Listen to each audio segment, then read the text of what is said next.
How to follow someone on edits in Instagram app. Want to stay updated with your favorite creators? Here's how you can follow someone on edits in Instagram app. First, open the app and go to the search tab, which is usually represented by a magnifying glass. In the search bar, type the name of the person or account you want to follow. Once you find them, tap on their profile. At the top of their profile, you see a follow button. Tap on it and you'll be following them.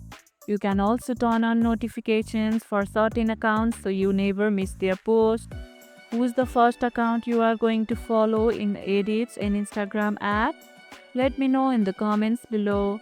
And now you are all set to follow your favorite creators and influencers. And if this video helped, hit the like button, share it, subscribe and leave a comment. Thanks for watching and I'll see you in the next one.